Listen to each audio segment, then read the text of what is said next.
Guys, bibigyan ko sa inyo ng update dito sa Ruger NXG na nakuha ko ng clearance, no? So initially, sabi ko basura to hindi ako tumatama doon sa target ko using the cheap scope, no?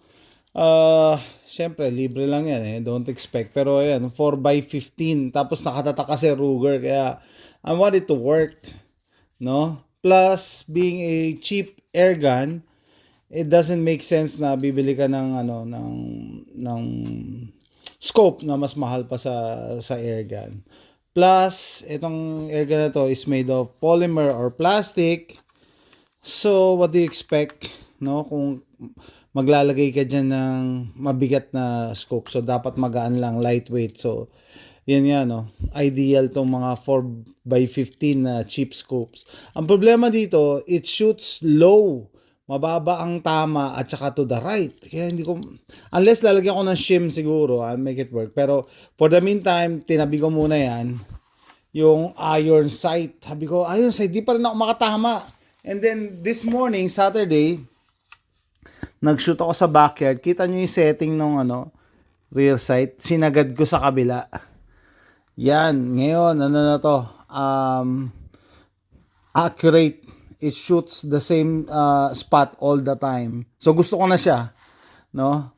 Di ko na alam bakit ganun So mali siguro yung pagkaka-lagay nila nito. I don't know. So sa ganitong setting, kita niyo yung rear sight, sagad na sa left, ididikit ko na yan. Super glue ko na yan para hindi na yan gumalaw. And as it is, sabi ko, nagustuhan ko na siya kasi, backyard plinking, hindi masyadong malakas, hindi rin mahina. And gusto ko nga yung sound na lumalabas Ibig sabihin hindi makaka-alarm ng neighbors. And isa pa sa annoying feature ng NXG, yung automatic safety, na pagka kinak mo is umaatras to. Yun ang safe Hindi mo makakalabit pagka nakaatras. So dapat po-forward mo yan. Yan, red is dead. The reason nakita ko, ito, ayaw ni YouTube na mga ganitong videos, no? Yan ang nagpapatulak dito sa automatic safety. And tatanggalin natin yan. Okay? So, kita nyo, dali.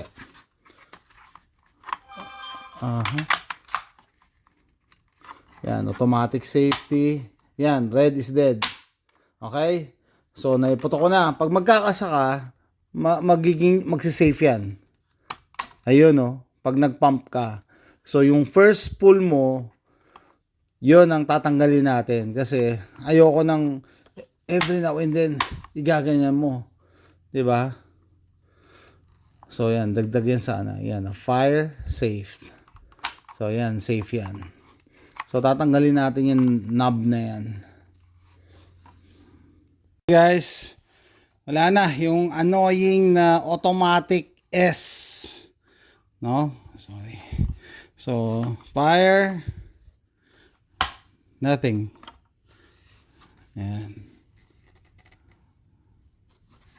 And yan. Yan natin sasabihin bakit, no? Pero yan, hindi na naapektuhan yung safety niya. Steady na lang. So, ang purpose nito is I'll put it to safe pag gusto ko. Diba? Pag ayaw ko, yan, disengage. Pero hindi yung automatic. Nakakainis yung automatic Yan guys, no? Gusto ko na siya. NXG. So, nung una, gusto ko itapon Meaning, ayoko nang gamitin. Sabi ko, ano ba to? Hindi makatama. Ngayon, especially for the price, backyard plinker.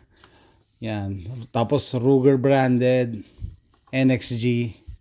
Ito na ang aking primary plinker. Tapos hindi ko pa kailangan ng CO2. Hindi ko kailangan ng mag-pump ng PCP. Ito manual pump lang pero magaan siyang i-pump. Youth rifle daw to, youth air rifle. So kayang-kaya ng bata. So ayan guys, tapos ko na yung video na to. See you next time. Bye.